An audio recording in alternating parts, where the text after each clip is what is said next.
Hi, welcome to Mikey's Video Game Madness. Today we're playing Medal of Honor Rising Sun on the PlayStation 2. This was also available on the GameCube and the original Xbox. By the way, this game is THX certified, which was apparently a big deal.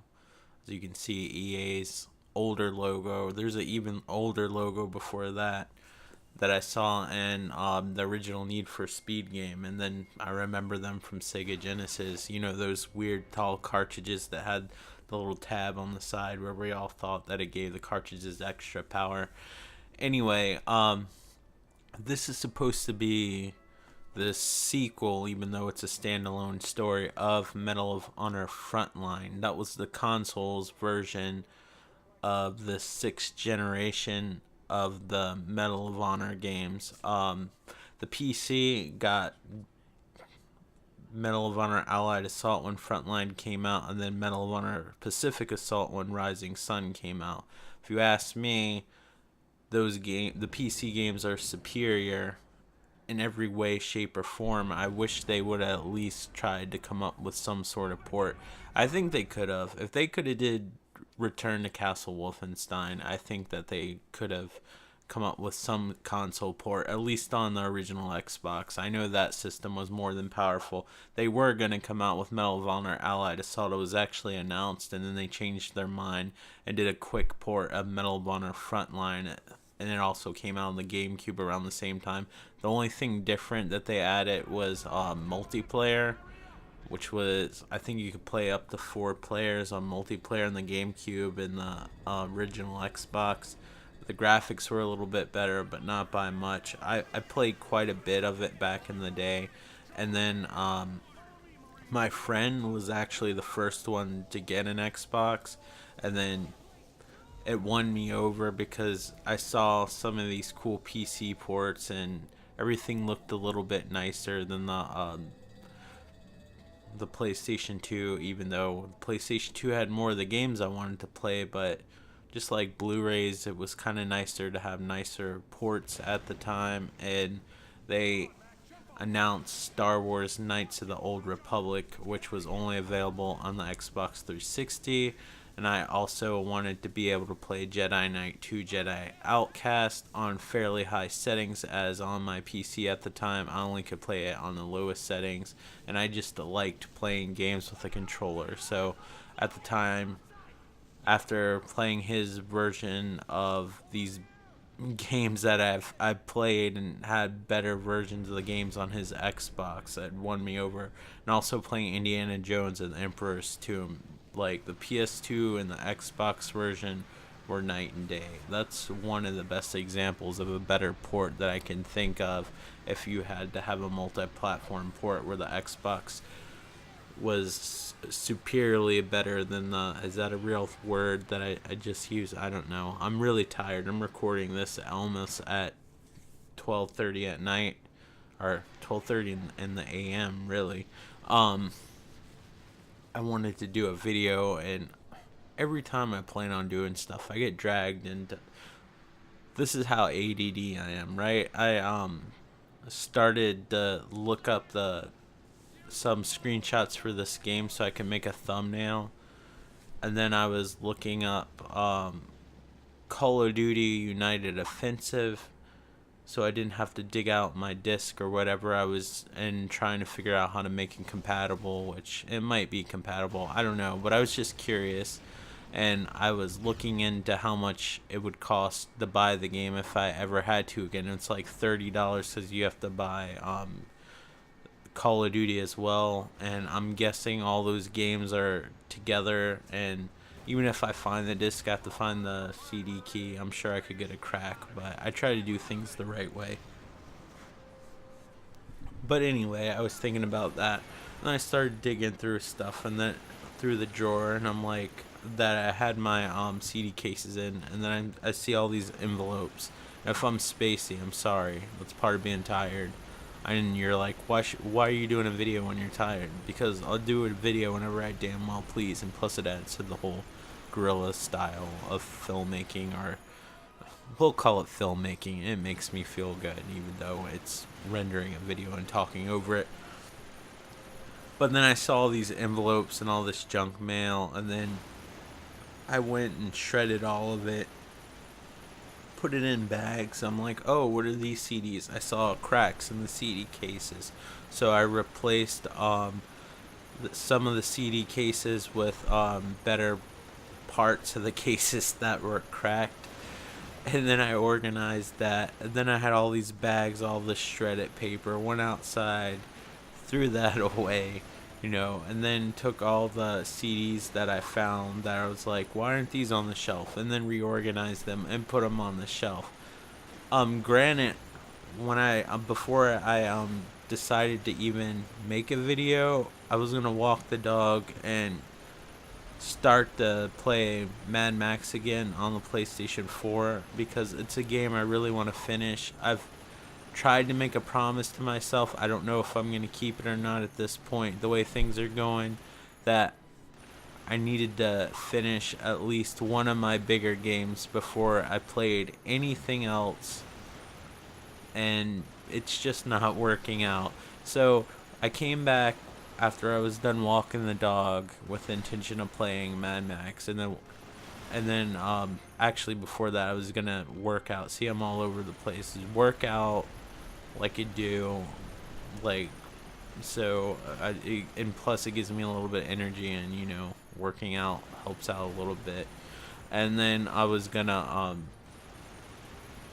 play Mad Max, which is funny, working out, and then sit on your ass and play video games. But then I'm like, I really want to make a video this week. I know I made a unboxing video, but I wanted to make a video game video, especially since I did Medal of Honor Pacific Assault. I wanted to do this game. By the way, this is the Pearl Harbor video, if you haven't already guessed. I mean the Pearl Harbor section.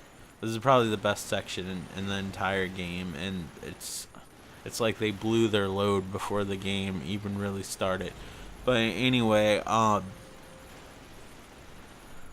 yeah, so I started doing a video, got caught up and looking for these discs. Then I found all these envelopes and stuff that I didn't need anymore, so I cleaned out all the drawers, took the CDs that I wanted, replaced the cracked parts of the CD cases with newer parts so they looked all nice, organized those, put the stuff outside to throw away, and now here I am making a video. What the fuck? Every time I plan on doing shit in a timely manner, I just can't do it. Like, I am procrastinating. I don't know why. I'm avoiding all this shit. It's crazy. So, realistically, if I functioned like a normal person, even one that has like a super busy schedule, I would have finished Mad Max probably when I got it, to be honest, which I'm guessing was around September when it came out of last year. Yeah, I still have that game, and I've been working on it. I only can seem to, at the most, put an hour into it, not to the game's fault, just because I'm all over the fucking place all the time with ADD and getting wrapped up into other things. I'm so bad about finishing games, and when you're meeting other people, like my sister recently, she doesn't watch the videos, what the fuck do I care? My sister recently filed for divorce. Her relationship with her current husband isn't working out. This sounds kind of bad, but she's already found another boyfriend. I don't know how she's able to do it. Here I am always trying to struggle to find a nice girl. My sister immediately gets a divorce, and all of a sudden she finds somebody else. What the fuck? Maybe it's easier for girls. I don't know. But I don't think so. I either she's making poor choices or she's extremely unlucky. But anyway, the first thing the guys ask, I heard you're into video games. It's like, yeah, I guess, apparently I'm defined by that. Apparently that's, I guess, when she's trying to get her significant other to meet the family, she gives everybody, like, she tries to give everybody an idea of what they're like or whatever. So she tells them that I'm into video games or whatever. And even though I like video games are like my private little hobby that I like to do on my own. I mean, it's cool to talk about sometimes with friends and stuff like that, but when you're meeting somebody for the first time, I really don't want to be defined by those characteristics. But then it's like, oh, well, what games do you own? And I have a ton of fucking games. But the thing is, I don't play video games all the time. I mostly collect them because I'm so fucking ADD. And I'm not like a collector. Like, I don't need it in the manual or in the box. I just like to have them where they play. I would prefer to have them in a manual in the box, but now that video game collecting is a thing, it's like fucking way more money to pay for like a complete game that you really don't need all that stuff for if you just want to play it. So sometimes I'd rather just pay a cheaper price as long as the game works. But I do have all these games, and for the unknowing person that might hang out for the first time or meet me, or if I bring a girl to my house or whatever, they're gonna fucking think I'm like this super geek that like fucking plays video games all the time when I really don't. And then my sister introduces people and telling them all these games I own and shit like that. I don't play them all the time. A lot of times the reason why when I do play games is because I got nothing else going on. I don't usually play them till right before I go to bed. Like, you need to fucking know all this shit. See, I'm all over the place mentally with my thought process, too. Day in the life of somebody with acute anxiety, right? Anyway, so this is, in my opinion, a half-assed game. I feel like they didn't try as hard as they did with Medal of Honor Frontline, and I'm disappointed that this isn't a console port of Medal of Honor Allied Assault. There was some World War II fatigue. I kind of addressed this a little bit in Medal of Honor Pacific Assault, which I think is a great game. If you look at the reviews, the highest score you'll see for Medal of Honor Pacific Assault is probably like a 75 out of 100 or a 7.5 out of 10, whatever. You should know fractions. Those fractions, percentages, whatever. I'm tired. I'm not stupid, though. Although I play one on YouTube. I play stupid person on YouTube. Excuse me. I'm all over the place again. But anyway, yeah, so I would pick Medal of Honor Pacific Assault over this any day of the week. No question. Most of the action-oriented segments tends to be on a turret. Even though you're in the jungle, the levels are extremely linear. There's not a lot of branching paths. Medal of Honor Pacific Assault is extremely linear, but there are some branching paths to lead you into different areas. It's easy to get lost in these games despite them being extremely linear. Sometimes it's not always clear what you have to do. Like this one, it's like random, put a cog on a tank or some shit like that. So this is the most impressive part of the game, and it's a fucking turret-based level. I mean, really, what could you have done in a Pearl Harbor level? It looks cool or whatever. But back in the day when I played this, I kind of felt let down. But luckily, they came out with, some people like it or hate it. I thought it was pretty fun and a lot better than this, which was Call of Duty Finest Hour. I think what hurts that game really is that a lot of emphasis goes into tank levels, which aren't all that great. But there's a hidden gem in that Call of Duty console series or whatever. When Call of Duty 2 came out on the Xbox 360 and the PC, they came out with a console Call of Duty 2 called Big Red 1. That's actually really good, and I highly recommend that if you're trying to look for halfway decent 6th gen World War II games. I believe that also came out on the GameCube, Xbox, and PlayStation 2. Look at the character models. They look like a bunch of marionettes. Marionettes? I don't know. You know what I'm saying. If you don't, I'm sorry. That dude looks like a fucking Muppet from Sesame Street. Like the one that broadcast the news when it wasn't Kermit the Frog. I was so close to doing a Kermit the Frog impression. I said that really southern. I went, Kermit the Frog. The fuck was that? Anyway, yeah, I just feel like this is less of an effort. And the reason why it is less less of an effort is that I think EA was kind of pulling some of the seedy kind of or questionable shit, underhanded shit. It's probably the best way to describe it. They only gave you half of a game. See, you play as this one brother that goes overseas and is in the Pacific Theater or whatever, and he has a brother that's there too, so he's looking for his brother.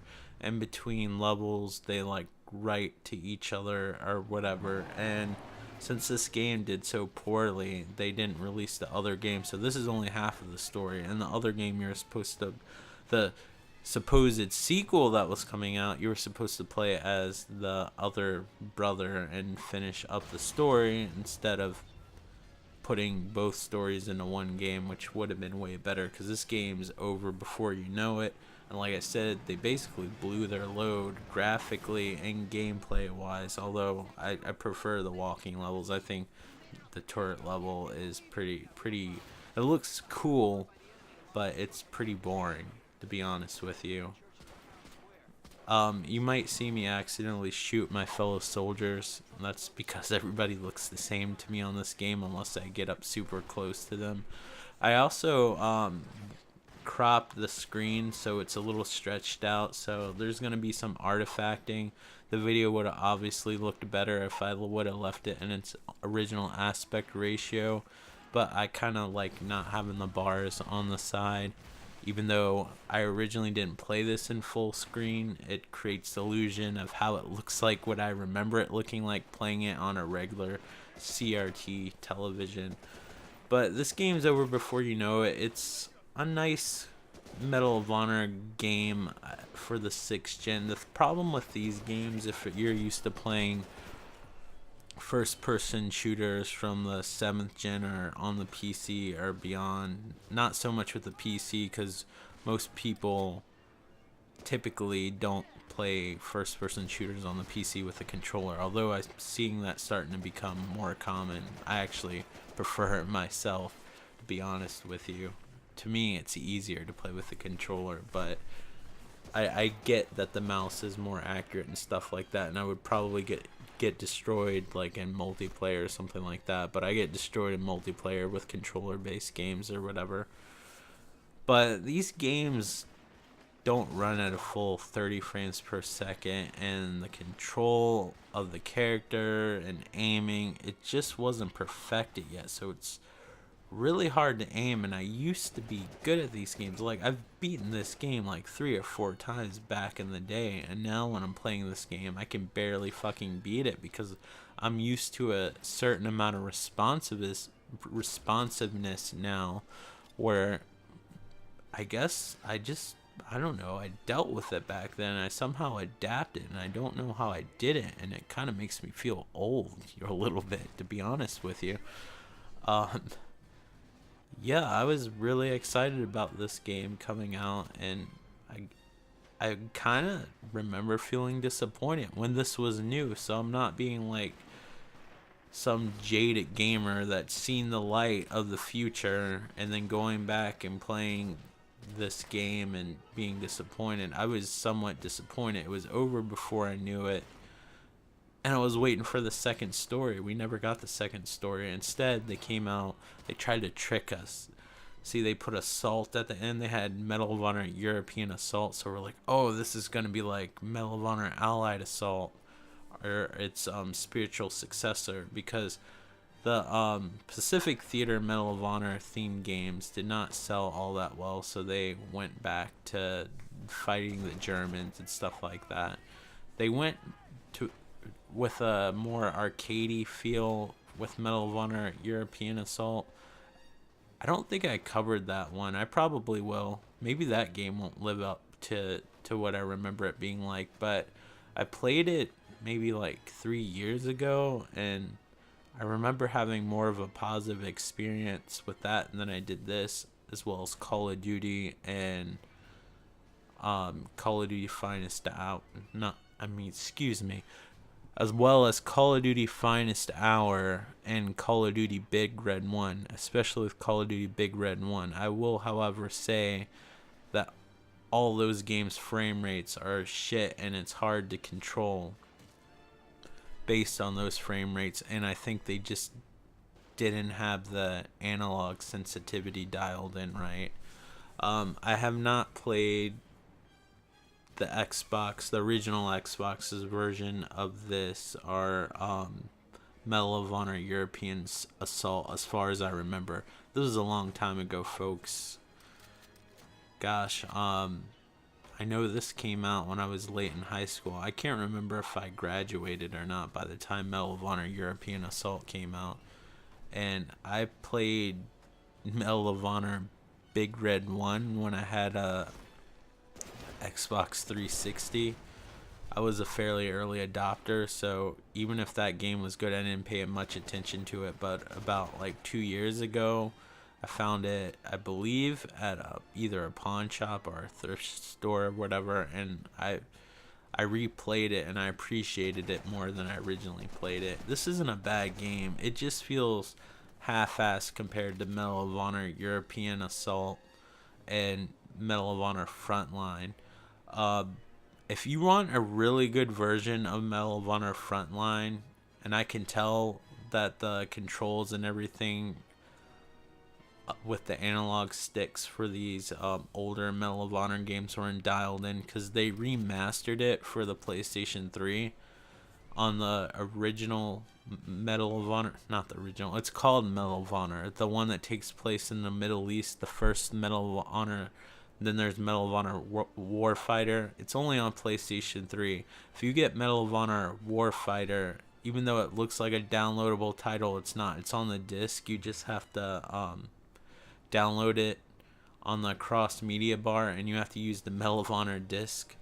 I think that Medal of Honor, the Middle Eastern version, although I prefer the World War II Medal of Honors, or at least the theme of World War II, obviously the Medal of Honor Middle Eastern version is a really good game and has better mechanics than, say, this game or any of the other games, because it has all the modern features, which is why I would like to see a contemporary Medal of Honor game that takes place in World War II. I actually really liked Airborne, but I still don't think they had the control schemes and everything perfected. You know, as much as we like to hate Call of Duty now, we have to really give Call of Duty credit for really getting first-person controls right in console games. They're responsible as far as I'm concerned, and that control scheme works really well, and the sensitivity and the way everything reacts, it's just perfect. And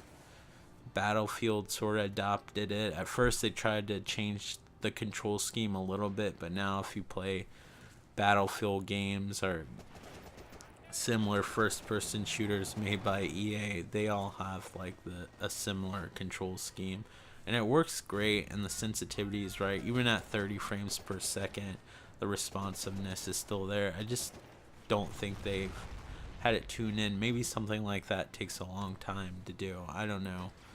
I mean, really, the 6th generation was the first time, beside a handful of games, that we were playing first-person shooters with 2 analog sticks. Like Turok tried to do the 2 analog stick in theory on the Nintendo 64. You had to use, and it was like this on the Dreamcast too. It was awful. And again, I somehow adapted because I had Soldier of Fortune on the Dreamcast, and I played this. Like, I played the game like with 1 analog stick, and then you had to use the actual face buttons as the other analog sticks. So there was like no like careful, subtle aiming. You had to like tap the buttons. Like, if you had 4 buttons like a plus, like whatever, like the top button would be up, the bottom button would be down, etc., etc. And it was crazy. And they did that with the Turok games on Nintendo 64 as well as some other games. That's why GoldenEye and Perfect Dark worked so well on Nintendo 64, because they had the auto aim. But this isn't a terrible game, but I think it's not as good as Medal of Honor Frontline.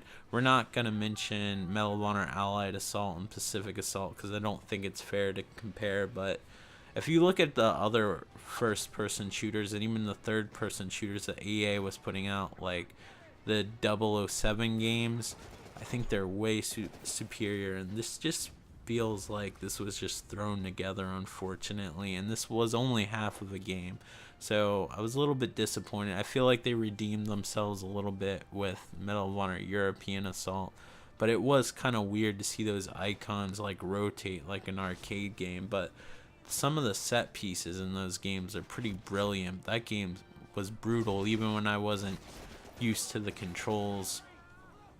I mean, excuse me, even when I was used to the controls back in the day, I'm not used to them now, where they're like, I don't even know what you would call them, like, they're just jumpy.